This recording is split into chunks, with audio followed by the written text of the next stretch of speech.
Hi everyone, and welcome to this wonderful session that I'll be running on empowering student creativity. Now, I'm really excited to be here today, and I haven't got long to share with you something that I am doing in my classroom. So I'm just going to share my slides and we'll get started with today's session. And make sure you use the comments feature when you're there as well. It just helps to ensure that any questions that you have, I can answer them as we're going along in today's presentation. Alrighty, so let's get started. Hopefully you can all see my slides and we will start.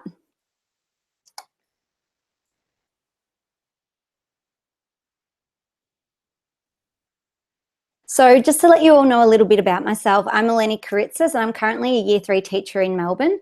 I'm Google certified and Hapara certified, and I've done a range of things and also run Teach, Take, Play, which is an online monthly web show, and we also run a conference. So make sure if you want to know any more information or anything that I talk about, I'll be sharing. A lot of information is up on my blog that you can go and get more information from. And just reach out to me on Twitter or Instagram. Happy to answer any questions as well as the forum that is on the website. So for today, we're going to be breaking it up into 5 components. So I'm going to be sharing with you a little bit about the importance of creativity in the classroom. Then I'm going to be talking about a particular unit of inquiry. So last year when I did Google on Air, I shared about lots of little things and how we've used Google Slides in a range of ways in my classroom. And you can watch that video if you are interested on my YouTube channel. But today what I'm going to do is I've chosen one particular unit of inquiry that we have done, and I'm going to share how we've used Google within the classroom to really enhance students' understanding. So I'll go through that unit, then I'll go into a bit of Google expeditions that we did with our students. I'll talk about collaboration between students, and then the action part of an inquiry unit. So if you aren't aware, I'm currently working at an IB PYP school. So we follow the International Baccalaureate program, and a lot of what we do incorporates inquiry learning. So that's what I'll be sharing about. And obviously you can adapt and change it to your own current school, but this is just what we do at my school. So creativity in the classroom is something that I feel is really, really important. And if you're watching the keynotes earlier today, you would have seen Jan Owen and a few of the other speakers speak about the importance of these skills for the future and preparing our students for that unknown future. And I think for our students today, thinking creatively and taking action creatively is really, really important, to think outside that box and really make a difference. Now, this is one of my favorite quotes by Albert Einstein, that creativity is intelligence having fun. And I think for our students, sometimes they're so caught up in knowing things and developing understanding that they don't actually get to have fun. So something that I do in my classroom is really encourage students to have fun, to really understand and to think beyond what we normally want them to think. And through this unit that I'll be sharing with you, I think you'll get a sense of that as well. Now, as I said, these skills that students need have been there for a while, but you can enhance them with what you do in your classroom, especially using Google and the G Suite apps. Really allow students to think for themselves, develop collaboration, think creatively, think critically, develop themselves as a citizen and also their own personal character, and develop their communication skills. So what I'll be sharing, I'll incorporate all these 6 C's throughout one unit. Obviously, when you are teaching and learning, and I know what it's like in the classroom, it's always busy, but you can actually support students in developing these skills throughout a unit or throughout what you do in day-to-day teaching and learning. Now, whenever I do anything, everyone says there's so many apps out there. How do you know which ones to choose and which ones do you choose? And I think it's really important as a teacher that you think about your aim of what you want the students to develop and understand, and only pick a few that you know will really create those learning experiences that allow them to enhance what you want them to develop. So for me, in this particular unit, we focused on 3 specific things. So we worked on Google Slides, Google Docs, and Google Expeditions. So they were the main ones. Obviously, when kids were developing their understanding and doing research around this unit, they used Google and BrainPop and a range of other online information websites. But be specific. There's so many out there, and as teachers, don't overwhelm your students. And I know for me this year, I taught obviously year 6 last year, and teaching year 3 this year made me rethink what I actually wanted them to do. And you have to be very specific, because if you leave it too open, they'll also get lost. So make sure you guide them through that process. So the unit of inquiry that I'll be talking about today, it fell under the transdisciplinary theme of how the world works. And if you're not familiar with the PYP primary years program, there are 6 units of inquiry that you teach throughout a year. So this unit actually fell in term 3, and we were looking at our universe. So a typical space unit, but a lot of people, when they look at space, they simply look at developing an understanding of all the planets. Kids make a diagram or a little poster about a planet. But what we wanted our kids to develop is to understand that Earth is a unique planet within a complex solar system. And we broke that down into 4 lines of inquiry of Earth's place in our solar system, the attributes of Earth that can sustain life, and also possibility of life on other planets, and Earth's rotation on its axis. Now, when we think about this, and when you work in a PYP school, you look at key concepts. So the key concepts we looked at was form, what is it like, function, how does it work, and causation, why is it like it is. And I think whenever you teach space, I think kids have that natural sense of curiosity of wanting to know more about what is out there and what they can do to really develop an understanding of this universe, because they go outside every night, they look up in the sky, they can see things, but what does it actually mean? So as part of our tuning in into this unit, what we did was we took our students to IMAX. Now, they saw 2 movies when we were there. They saw Hidden Universe and A Beautiful Planet.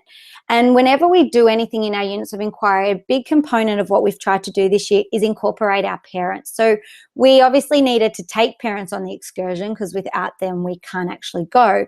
But in doing this, they also got a sense of and had that excitement in themselves. So it created conversation not only at school, but at home. And it was really exciting to see the parents throughout the learning process and incorporating them in and being involved in the process as well. They absolutely loved this unit. And it was funny, we had a year 3 parents drinks this week for Christmas, and they all said this was their favorite unit. So it's exciting to share this unit with you guys today, so you get an insight as well. So the first part of it was students had to find and sort out information. So we started on focusing on Earth.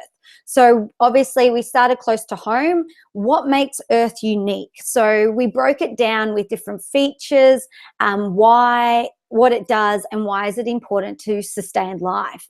And, you know, when we broke it down to the position in the solar system, of that Goldilocks zone, how close or how far we are, and we spoke about, you know, what happens if we were a little bit closer, a little bit further away? What would happen to us as humans on Earth?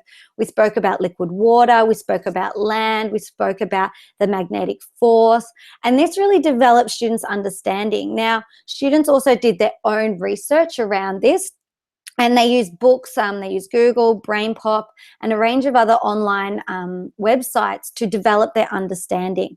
They did a brainstorm of all the attributes that Earth has, and then what they did was they created their own paragraph. Now, they wrote this in their books, and they typed this up on Google Docs. Now, so another important feature that we'd been focusing on second semester with our year 3s was developing their editing skills and getting them to approach this and develop their understanding of how to edit their own work and make the edits themselves. So having them type it up in Google Docs allowed us as teachers to go in and add comments on the side, so then they could make the edits and changes themselves. And this sort of developed through the unit. Now, I can see there are some questions coming through, but just so you're aware, I'm going to get through everything and then I'll come back and answer them at the end. So the next component, once students had developed their sort of understanding about Earth and why our planet is so unique and amazing of where we are positioned on in the solar system, we then went to Google Expeditions. And if you aren't familiar with Google Expeditions, what it does is it takes students on virtual field trips. So it actually takes them there to the International Space Station. It takes them there to look at the planets. And this was a step forward, taking it that next step from IMAX, where kids could see how big the planets were by looking through the Google Cardboard around them. And it was amazing. And this is one of my favorite photos where the students are trying to hold and touch the planets around them. Now, with Google Expeditions, you obviously need mobile devices to go into the Google Cardboard. And there are a range of expeditions that you can use from pretty much any topic that has a location in this universe. So there's set ones already made, and you can also make your own as well. But what we did was you needed mobile devices. And for us teaching year 3, our kids don't have mobile phones. So we needed someone to come in. So this was the next step where we invited the parents in, and the students actually shared the research and the information they developed on their planet. But then they also got to experience this experience really with the students and see the excitement on their faces. And it was amazing, even hearing the parents' reactions to Google Expeditions. Now, what they did was I had the parents arrive 15 minutes before the students with their mobile devices, and I had someone from IT there to support me. And what we did was we connected our parents to the Wi-Fi. So they signed into our guest Wi-Fi, and we connected their phones to Google Expeditions. I did ask them prior to coming in an email just to have the app downloaded ready to go, and they all followed through. And not all parents obviously could come in, being a work day, but majority of our parents did. So I think we ended up having one parent to 2 students, and a couple of teachers also came in to support in this process. And the thing I love about bringing parents into the classroom is them connecting the students' learning to home, and also seeing parents see the way technology is used today, that it's not all just there for fun and games, that it really does have a purpose and does have a way that kids can learn through experiences that technology provides, and gives them the opportunity to see future-ready classrooms and the way that kids actually are learning today, that it is quite different to the way they also learned back when they were at school. And the more you include parents, I've discovered, in this learning journey, the less problems you have as a teacher, because they're aware and can see the learning taking place. So students absolutely loved this experience. They started to question about these planets, of why we couldn't live here, why this planet couldn't sustain life.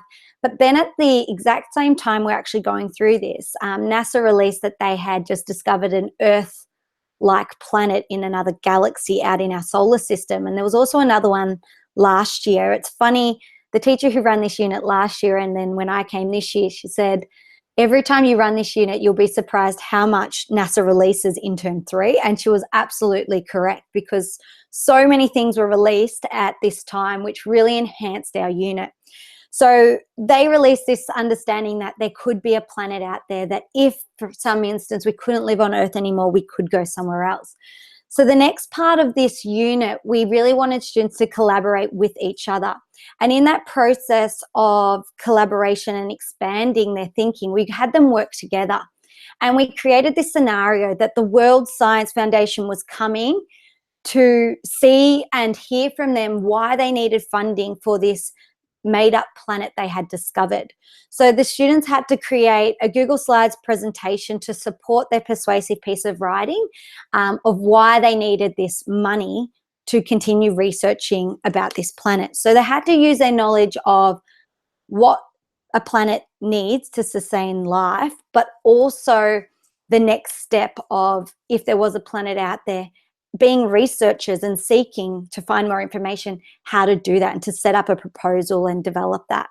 So we had students brainstorm and work together. So they had to think about what attributes they thought were the most important that a planet needed to sustain life, and then develop and pick the ones that were the most important. So here you can see students, small groups brainstorm of the planet and what they found important, and they named their planet and they developed all these things around it. Now, in doing this, they also got that understanding of working together, and they had to compromise, really develop that understanding of what is it we want to achieve. Now, with this brainstorm, they had to pick a paragraph each. So they wrote the introduction together of their persuasive piece as a group. Then they each picked one attribute and wrote about that, and then the conclusion together. And in doing this, it was really interesting, the way we grouped our students in this process, seeing really able kids support those students that struggled, but them all achieving this success in the long run was absolutely amazing. And in this process, it was interesting to see, students said, if the magnetic force field and gravity wasn't as strong, you would float a bit more, and, you would be slightly bigger boned and a bit more muscular because you couldn't move around as much and be as fit. So they really developed that understanding of the position and how it affects our weight, our exercise, and all those other components that we can live. So then they wrote it up, and they wrote this up on Google Docs, and they used the comment feature, and this was that next step. So us as teachers, because we were sort of part of this World Science Foundation, we said to them, we're not going to help you with this in the editing process. You guys have to work as a team to do that. And for year threes to do this, I think was really hard. I think it's hard even for year sixes, coming from teaching year six. So they wrote it together, they added comments, and we really enhanced the importance of not making changes to other people's writing, about having them use the comment features on Google Doc to give advice to others in their group. So you can see here's the beginning of one of the group's persuasive pieces, and this was Amberite. Then what they had to do was create Google Slides to support this learning. So we spoke about, when you're creating Google Slides, do we have lots and lots of information, and the importance of how to ensure not to have too much information, but ensuring that it still matches what you are talking about. So something I love in Google Slides, and I spoke a lot about Google Slides last year, but this button wasn't there. And now they have this Explore button, where when students click on that, it helps organize their information into this attractive way. So students don't have to be creative. And I make all my own Google Slides for them for different units, and they always say to me, how do you make them look so pretty? And I said, it's not that hard. You just click on the Explore button, and then you have a go at doing it yourself. So the students worked together, collaborated, and made their own Google Slides. So here you can see the options that when you click on that Explore button, it gives you on the right-hand side, and then this is the one the students picked. And here's another example. They chose the one that they felt as a group really supported what they were doing. At the end of this unit, our students came together, and we invited the parents back when this World Science Foundation did come in. So the students had to get up and present. So they chose one person in their group to be in charge of the Google Slides, and they each stood there and presented their findings to the World Science Foundation. And it was really amazing. Some of our parents even said, to see their excitement at the beginning of the unit when they were at IMAX to that process at the end really enhanced their understanding of what they had learned and their deep understanding of Earth and its uniqueness. And it was funny, a couple of parents even said, I didn't even know that about Earth, and I've obviously been living here my whole life. So I think when you include parents, they learn and see the excitement in their own children as well. But not only have we used Google Slides, Google Docs, and Google Expeditions in this way, another unit, which I'll touch on in a second, is another way that you can use it. But at the end, obviously, here's our principal who came from the World Science Foundation presenting the check of $16 billion to the winning group for their fantastic persuasive skills, and the way they include the bibliography for what images they used and the way they worked together really came out on that day. But another example was that I was saying for another unit when we looked at sharing the planet, we created that provocation, that tuning in by students going through the rubbish bins and looking at rubbish in the school and how we were using it and being sustainable. So for this unit, they were given a Google slide template that I had made up, and they documented that process throughout it. So this is just providing you guys with another idea of how we use it through units of inquiry in different ways, depending on what we're achieving. So this one, obviously, we're looking at resources can be used in a sustainable way to meet the needs of present and future generations. So it's different in their thinking and processes, but linked nicely to this space unit. So this one happened after. So they already had that understanding of how important our Earth was and how we had to look after it. But, you know, what can we do to improve it was that next process. So we followed the scientific process in this unit. So they asked a question, then they developed their prediction of what they wanted to achieve, and they looked at their resource and they developed their understanding, did their research. And the thing I love about Google Slides is students can simply take photos of their work and upload it, and it's documented. And what we do with everything our students do from the Google Slides, they simply upload it to their digital portfolios, and then parents can see that whole learning journey as well. You know, a plus minus interesting, a PMI chart that they did. They took photos for their observations, group tables and development there as well. And then they wrote their conclusions and their action that they took from this as well. So, and a reflection. So you can see here two different ways of how students really can incorporate the Google tools to support their learning, to take them beyond what they currently are doing. Now, I've got a few minutes left, and I know I've rushed through that, but it's always hard when you've only got 30 minutes to go through something that you're really passionate about. But hopefully you guys have got an idea to see that Google tools don't have to be seen as separate things that can't be integrated. I think when you integrate them into what students are currently learning and doing, it really enhances their understanding and supports them in that process. So I'm just going to stop sharing my screen here and just answer some of the questions that you guys have popped into the question area. Now, the slides will be available, and I'll also share them out in a tweet once this broadcast is over. So don't stress. If you need any of the information I've shared, it will be available. So it's all there. How do you apply this approach to secondary students was another question I had. And I think, you know, anything that you do, you want kids to think beyond simply finding out information. So for us, being in a year 3 situation, I believe the information that they learnt was something that I actually probably never learnt when I was at school. And it's just to get them to think beyond. So you as a teacher need to create experiences that also engage and motivate your students to want to do more. We had students going home and working over the weekend, discovering things, finding things, and bringing it back because they were passionate, they were engaged, and they were empowered from what we were learning about to really develop their understanding. So I think it's important that when you are teaching or introducing a unit, no matter what age you're teaching, that you find the tools, find the things that connect in. And for secondary students, you know, Google Expeditions is amazing, but then you could have them make their own if you want as well, to share their learning on what they've discovered on something, a unit that you are looking at. Someone else has asked me how PYP does it connect to the Australian curriculum? So yes, everything that we do, all our planners links to the Australian curriculum. So for this unit, we linked into the sciences and developed that, as well as obviously language and a range of other things as well. So, and we also linked into time, obviously, with the Earth's rotation and everything in maths. So everything that we do in PYP has to connect to the Australian curriculum. So I think that's a big thing that people worry about, that we're doing something that doesn't connect, where if you look at our planners, everything is aligned and connected. We have to meet, obviously, Australian guidelines like everyone else. Could I explain how we use it for student portfolios? So with student portfolios, we use Firefly, which is an LMS online.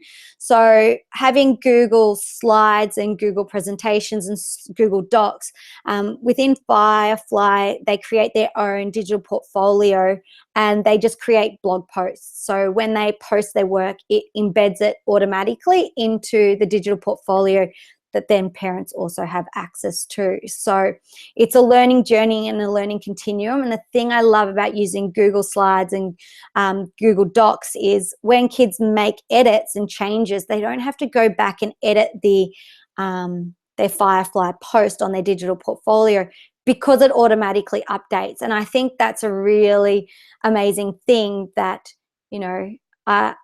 creating digital portfolios takes enough time as it is. You don't need to go back and make changes every time you make a change on a document. So that's really easy and really handy. And then next one was, do Google Expeditions work on iPads? So as a teacher, I was running it off my iPad, but unfortunately when the Google Cardboard only fits a phone in it, so you can't actually fit an iPad into the screen to get that 3D visual around yourself as you turn around. But you could do it with the iPad, but the kids will have to move it around rather than having that virtual reality experience. A few people have asked for the link. It will be provided, so don't stress about that. What devices are my students using? So I'm in a one-to-one iPad classroom and they're bringing their own iPads, but we also have across 2 Year 3 classes, we've got 8 desktop computers as well, so they can jump on and use those. And if we need more desktops, we can go down to the library. There's computers there as well.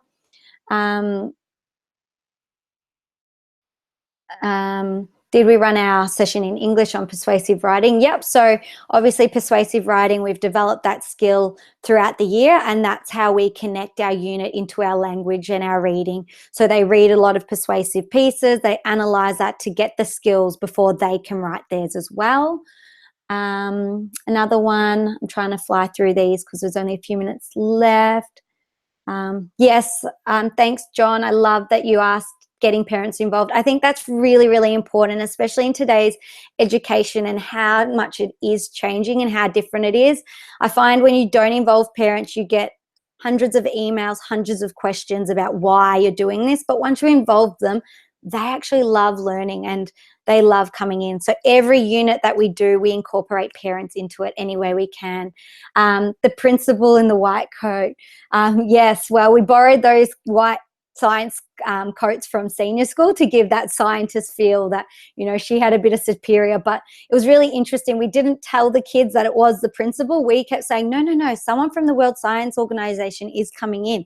Like, you don't know who they are. We don't even know who they are. They're coming in. So it sort of created that anxiety, like, oh my gosh, we're presenting on someone we don't even know, like our parents are coming, but this person. And then on the day, once they saw who it was, they were very excited. Where do you get the Google Expedition kits? So the Google Cardboards that you put your phone in, you can buy anywhere. You can get them off eBay even. You can buy from Google and other companies a whole Google Expeditions kit that comes with the mobile devices and the cardboards. But obviously I already had about 40 cardboards at home, so we didn't need to buy a kit, and we incorporated our parents to get the mobile phones. Another school I do know, what they've done is they sent out at the start of the year to parents, if they had all mobile phones at home that they weren't using, if they could donate them any old smartphones back to the school.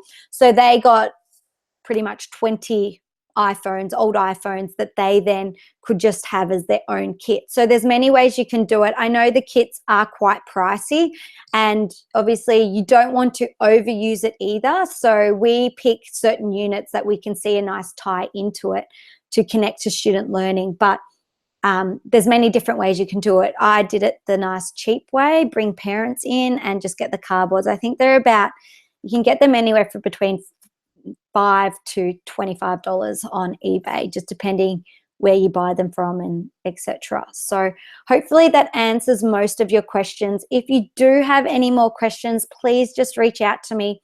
I'm sorry if I spoke a million miles an hour. It's always hard when you've only got 30 minutes, but I hope I have empowered you to make some changes in your classroom to show students how they can build those 21st century skills for the future ready learners.